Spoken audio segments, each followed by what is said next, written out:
Hello दोस्तों, हमारे channel को सब्सक्राइब कीजिए, बेल आइकन को प्रेस कीजिए और वीडियो को लाइक कीजिए। जय हिंद, जय भारत। ये वीडियो स्टार्ट करते हैं। जय हिंद दोस्तों, आज हम बात करने वाले हैं बीएससी थर्ड ईयर केमिस्ट्री के ठोस की ऊष्माधारिता के बारे में। आज हम बात करने वाले हैं इस टॉपिक पे, समझ रहे हैं ना, जो कि एलिमेंट्री क्वांटम मैकेनिक्स का पार्ट है और फिजिकल केमिस्ट्री में आता है।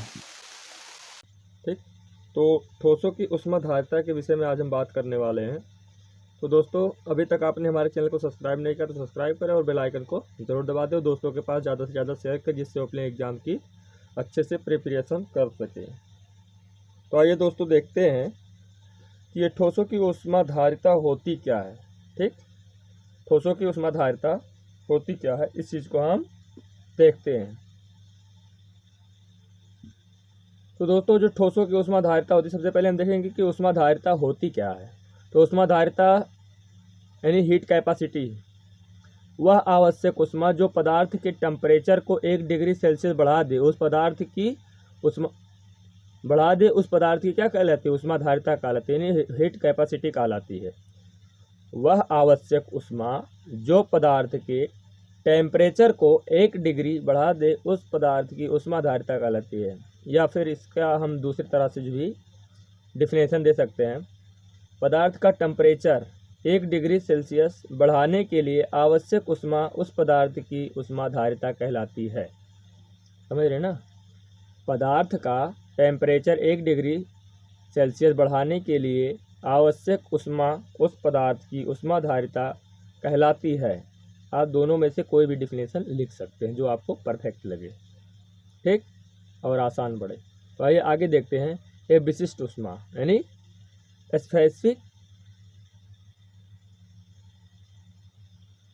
स्पेसिफिक हीट क्या होती है, समझ रहे ना। स्पेसिफिक हीट क्या होती है, समझ रहे ना। विशिष्ट ऊष्मा जिसे बोलते हैं स्पेसिफिक हीट, यदि पदार्थ की मात्रा 1 ग्राम हो तो उसका टेम्परेचर 1 डिग्री सेल्सियस बढ़ाने के लिए आवश्यक ऊष्मा को विशिष्ट ऊष्मा कहते हैं। यानी यदि किसी पदार्थ की मात्रा 1 ग्राम हो तो उसके टेम्परेचर को 1 डिग्री सेल्सियस अगर हमें बढ़ाने के लिए आवश्यक जो हमें ऊष्मा होती है, उसी को क्या बोलते हैं? हम विशिष्ट ऊष्मा कहते हैं। समझ रहे ना। यदि पदार्थ की मात्रा 1 ग्राम हो और उसका टेम्परेचर 1 डिग्री सेल्सियस बढ़ाने के लिए आवश्यक ऊष्मा को हम विशिष्ट ऊष्मा कहते हैं। अब आइए हम आगे देखते हैं कि क्या है। अब स्थिर आयतन पर जो होगा, स्थिर आयतन पर यानी कांस्टेंट वॉल्यूम पर हीट कैपेसिटी जो होगी, ठीक है, कांस्टेंट वॉल्यूम पर हीट कैपेसिटी जो होगी, समझ रहे ना। सॉरी, मैंने वॉल्यूम बोल दिया था, वॉल्यूम रहेगा, ठीक। कांस्टेंट वॉल्यूम पर हीट कैपेसिटी जो होगी, हीट कैपेसिटी के लिए CV इज इक्वल टू क्या होता है? del E upon del T into bracket close into क्या होती है? वॉल्यूम, ठीक। इसको एक क्वेश्चन नंबर हम 1 मान लेते हैं, यानी आयतन, समझ रहे ना। अब इसको हम एक क्वेश्चन नंबर 1 मान लेते हैं। आपने जो है बेसिक सेकेंड ईयर में जो है थर्मोडायनेमिक्स वगैरह में पढ़ा होगा, ठीक, उसी का पार्ट है ये और उसी में ही आता है, ठीक। तो आइए हम आगे देखते हैं कि क्या होता है। आगे इस समीकरण का यूज़ है, इसको ध्यान से जो है देख लीजिए और आइए हम आगे देखते हैं क्या है। दोस्तों, क्लासिकल थ्योरी जो होती है, क्लासिकल थ्योरी के अनुसार क्या होता है? क्लासिकल थ्योरी के अनुसार सॉलिड के सभी संभव दिशाओं में, समझ रहे ना, क्लासिकल थ्योरी के अनुसार सॉलिड के सभी संभव दिशाओं में दोलन यानी ऑक्सीलरेट करते हैं।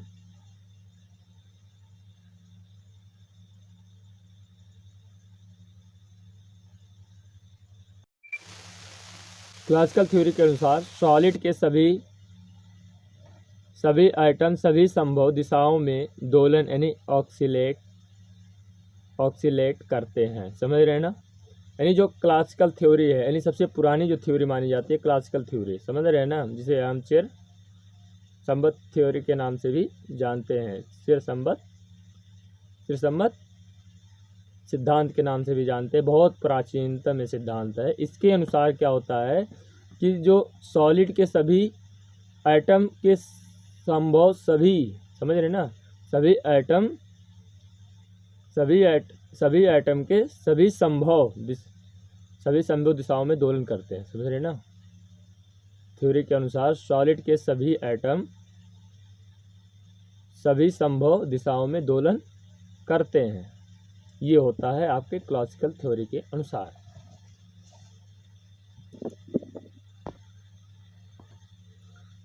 अब आइए अगला पॉइंट देखते हैं। इसमें परम शून्य ताप पर भी इसमें अति मंद गति से दोलन होता है। मतलब अगर परम शून्य यानी इसका जो है टेम्परेचर कोई सा भी हो, फिर भी इसमें क्या होते हैं, धीरे धीरे क्या होते हैं, मतलब धीरे धीरे गति से, मतलब मंद गति से, मतलब बहुत कम गति से भी क्या होता है, इसमें दोलन होता रहता है, समझ रहे ना। अतिमंद गति से क्या होता है, दोलन होता रहता है। परम शून्य पर भी इसमें अतिमंद गति से दोलन होता रहता है, मतलब धीरे धीरे दोलन होता रहता है। ठीक, आइए अगला पॉइंट देखते हैं कि इसमें क्या है।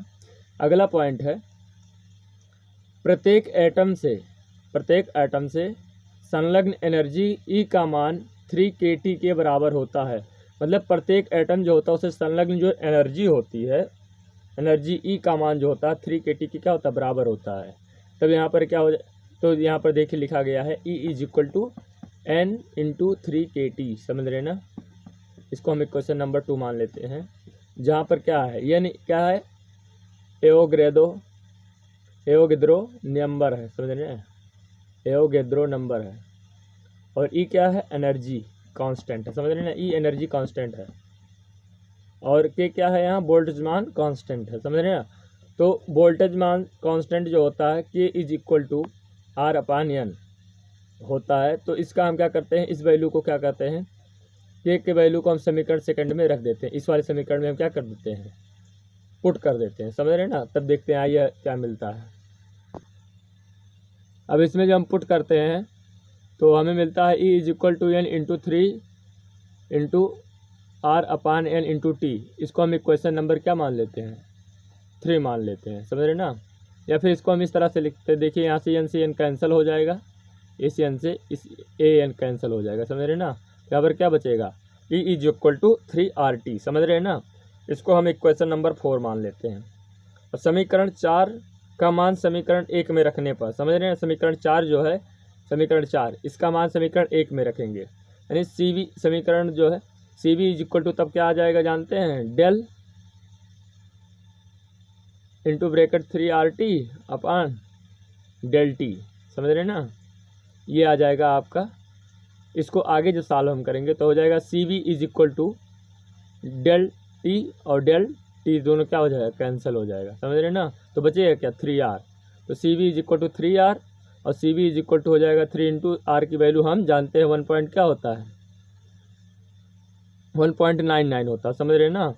अब इसका मल्टीप्लाई होगा तो CV का = आ जाएगा 5 × 5.97, समझ रहे हैं ना, जो लगभग जो नियर अबाउट कितने का होता है, 6.0 कैलोरी डिग्री इनवर्स ग्राम परमाणु इनवर्स के बराबर होता है CV की वैल्यू, समझ रहे हैं ना। ये इतना होता है।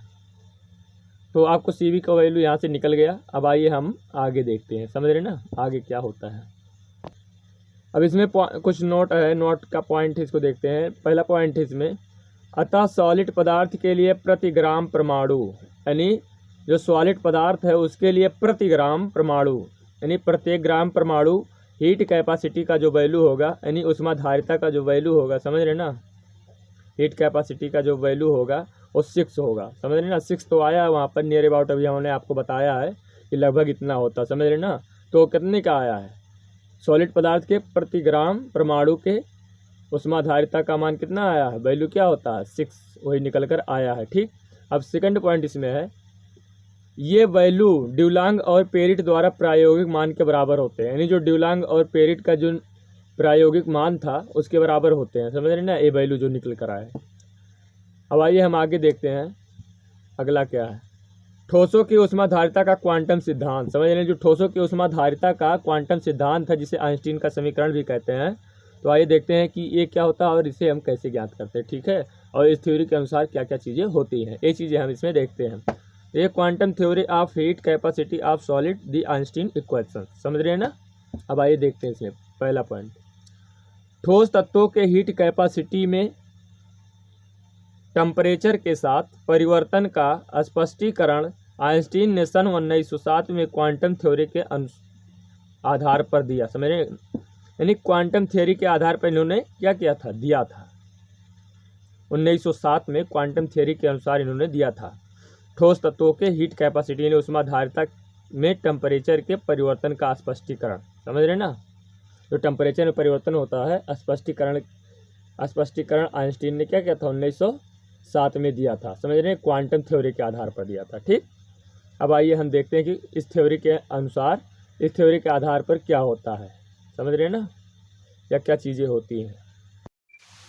तो दोस्तों इसमें क्या होता है, अगला पॉइंट जो है, आइंस्टीन ने परमाणु दोलकों यानी एटॉमिक एक्सीलरेटर से संलग्न कंपन ऊर्जा का परिकलन करने के लिए क्वांटम सिद्धांत का प्रयोग किया, समझ रहे हैं, क्वांटम सिद्धांत का प्रयोग किया। 1 ग्राम परमाणु ठोस तत्व से संलग्न ऊर्जा, समझ रहे हैं ना। इसमें इन्होंने क्या किया, आइंस्टीन ने परमाणु दोलकों यानी एटॉमिक एक्सीलरेटर से संलग्न कंपन ऊर्जा, जो कंपन ऊर्जा होती है संलग्न यानी एटॉमिक एक्सीलरेटर से संलग्न जो कंपन ऊर्जा होती है, उसका परिकलन करने के लिए क्वांटम सिद्धांत का उपयोग किया। 1 ग्राम, तब क्या हो जाएगा, समझ रहे हैं, मतलब इसके लिए इन्होंने जो कंपन ऊर्जा है इसका परिकलन करने के लिए क्वांटम सिद्धांत का उपयोग करके क्या दिया, अपना आइंस्टीन का समीकरण दिया, समझ रहे हैं ना। तो दोस्तों आइए हम आगे देखते हैं, 1 ग्राम परमाणु, तब क्या हो जाएगा, 1 ग्राम परमाणु के लिए, समझ रहे हैं, ठोस तत्व से संलग्न ऊर्जा क्या होगा, E = 3n hν/e⁻hν/kT-1। इसको एक क्वेश्चन नंबर हम क्या मानेंगे, 1 मान लेते हैं, ठीक। अब आइए आगे देखते हैं। अतः स्थिर आयतन कांस्टेंट वॉल्यूम पर परमाणुवीय ऊष्माधारिता प्रति ग्राम परमाणु क्या हो जाएगा, CV = ΔE/ΔT इंटू ब्रैकेट, समझ रहे हैं ना, वॉल्यूम =ΔΔT, समझ रहे हैं ना। इसमें क्या करेंगे, वही समीकरण जो एक इसमें माने हैं अभी पीछे, उसका वैल्यू हम इसमें पुट कर देंगे, 3n × hν/e⁻hν/kT-1। इसको हम इक्वेशन नंबर 2 मान लेंगे, ठीक। अब आइए हम ये जो होता है दोस्तों, इसको हम क्या करते हैं, इसका जो है समीकरण 2 का हमने डिफरेंशियल कर लिया, समझ रहे हैं, डिफरेंशिएट किया गया है ड्यूजर रूल के अकॉर्डिंग, समझ रहे हैं ना। इसका डिफरेंशिएट किया गया समीकरण सेकंड का ड्यूजर रूल के अकॉर्डिंग। तो यहाँ पर हो जाएगा CV = 3n hν इंटू मझला ब्रैकेट, समझ रहे हैं ना, इंटू छोटा ब्रैकेट hν/kT² e⁻hν/kT इंटू छोटा ब्रैकेट क्लोज इंटू मझला ब्रैकेट क्लोज, क्या हो जाएगा, मतलब इसको हम मान लेंगे क्या, समीकरण नंबर 3, समझ रहे हैं ना, समीकरण नंबर 3 इसको मान लेंगे। और ये जो समीकरण नंबर 3 होता है इसी को हम आइंस्टीन समीकरण बोलते हैं, समझ रहे ना, इसी को बोलते हैं। तीसरे जो हमको मिला है इसको हम क्या बोलते हैं, इस तीसरे समीकरण को हम बोलते हैं आइंस्टीन का, समझ रहे ना, आइंस्टीन का जो है क्वांटम वाला यही समीकरण है, समझ रहे ना, आइंस्टीन का समीकरण है जो ठोस पदार्थों के लिए क्या हीट कैपेसिटी से रिलेटेड है। ठोस पदार्थों के लिए हीट कैपेसिटी का आइंस्टीन समीकरण यही कहलाता है, समझ रहे ना। तो दोस्तों इस वीडियो में यहीं तक, आई होप आशा करते हैं आप ठोसों की ऊष्माधारिता को अच्छे से समझ भी पाए होंगे, और मिलते हैं नेक्स्ट वीडियो में। तब तक के लिए bye, take care, Jai Hind, all the best, take care, bye bye, Jai Hind. Hello guys, हमारे वीडियो को शेयर कीजिए और कमेंट बॉक्स में कमेंट कीजिए। Thank you watching for my video. Jai Hind.